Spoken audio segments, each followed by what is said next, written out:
So the idea that human beings are created and were placed in a situation where they're going to struggle, they're going to have to deal with very difficult circumstances, very difficult situations, and even people. They're going to have to deal with that, is part of life. And that has nothing to do with, if you had more iman, you wouldn't have these problems. It doesn't work that way. As a matter of fact, the higher your iman, people assume the higher your iman, the problems are going to go away. No, the higher your iman, something else. And that something else is what I hope to explain to you today. To put it as an image, Allah created us and He put us inside of a storm. Okay, like imagine a storm in the ocean. You're in a storm. And the waves are turbulent and you've got your little boat, etc. And you're constantly worried about sinking. And you're worried about those who are sinking next to you. But Allah Azza wa Jal, what does the faith do? It gives you the strength and it gives you the ability to go through the storm, to navigate the storm. It doesn't mean you don't get wet. It doesn't mean sometimes the boat almost doesn't tip over. But you now have the ability to go through it and survive the storm. You see, that's the purpose of our faith, is not to get rid of the problem, but to actually strengthen us so we can go through the problem. Two of the hardest burdens that human beings live with are fear and sadness. Fear and grief. Those are the two heaviest burdens that human beings live with in this life. As a matter of fact, when Allah sent Adam alayhi salam to the earth, He told him that when He gives His guidance, فَمَنْ تَبِعَ هُدَايَ فَلَا خَوْفٌ عَلَيْهِمْ وَلَا هُمْ يَحْزَنُونَ. Whoever follows my guidance, they're going to be able to combat fear and sadness, essentially. In other words, Allah knew that in the story of humanity from Adam alayhi salam to the last human being that's going to walk on this earth, every one of them is going to have to struggle with fear and they're going to have to struggle with sadness. Now what are these two things? Fear is about what's going to happen in the future. Fear is about, am I going to lose my job? Is what's going to happen to mom? What's going to happen to my family? What are they going to say? What's going to happen tomorrow? What's going to happen with my exam? What's going to happen with my immigration? What's going to happen with this and what's going to happen with that? These fears about what's going to happen in the next few hours or in the next few days or in the year from now or in the future, these fears are small and big and they're all the time. They're a part of us. You wake up afraid. You're afraid you're going to be late to work.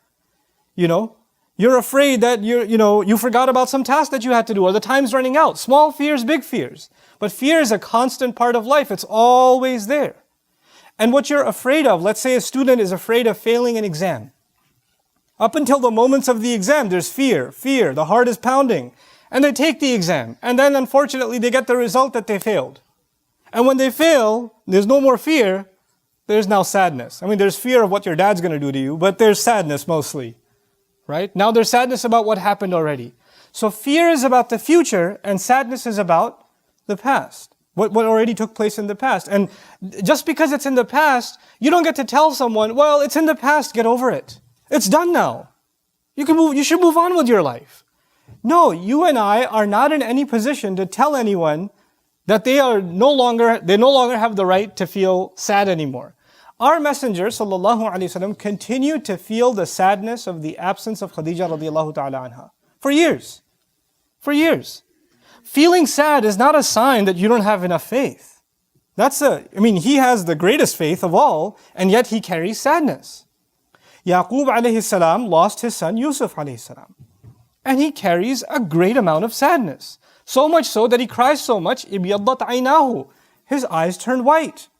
His eyes turned white out of sadness. But that doesn't mean he doesn't have faith in Allah.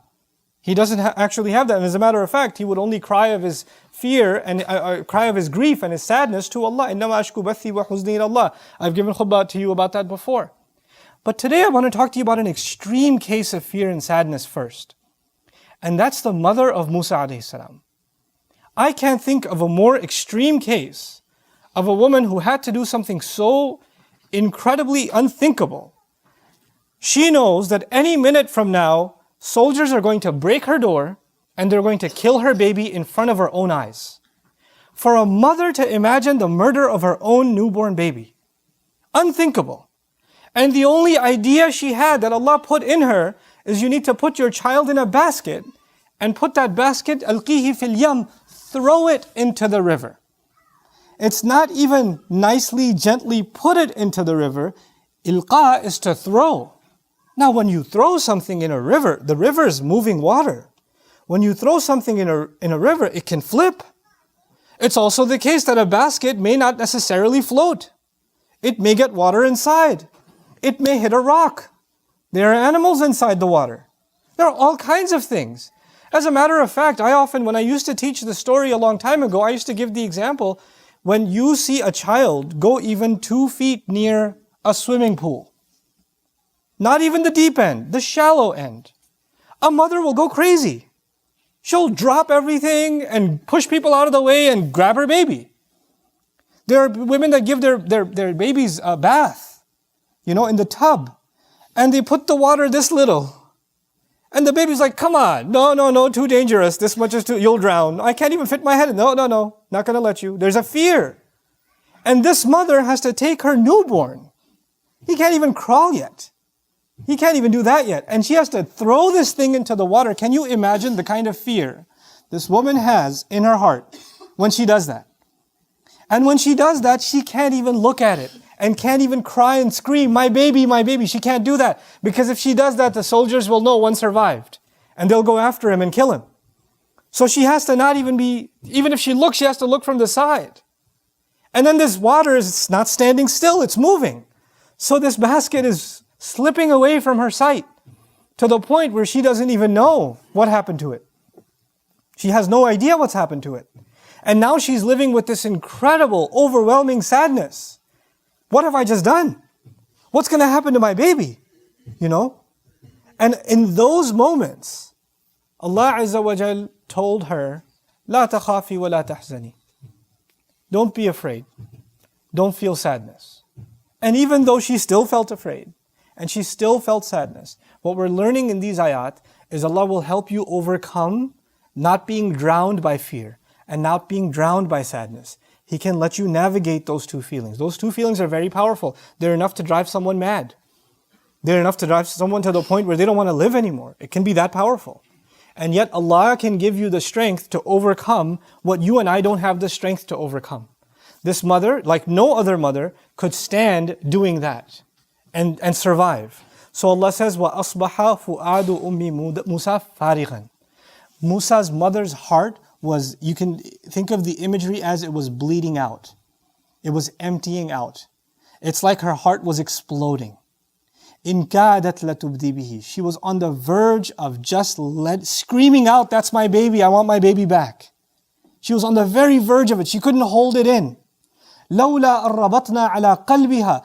Had we not tied her heart up, like literally something's about to shatter and leak, and Allah says He, like a rope, tied it up and held it in place. What are we learning? We're actually learning that you and I are not capable of controlling our emotions until Allah gives us the strength to do so. The situation didn't change. The baby didn't start flying instead of floating in the water. The reality didn't change, but her heart changed. Her heart was strengthened by divine intervention from Allah Himself. لَوْلَا أَرَّبَطْنَا عَلَىٰ قَلْبِهَا. And she's not a prophet. What we're learning in these ayat is that Allah will give you and me a strength to our hearts that we'll be able to overcome the most powerful fear and the most powerful sadness, the deepest kind of sadness. He'll make us strong enough, not that those things will go away, but you'll be strong enough to go through it. You won't collapse. Your heart won't fall apart.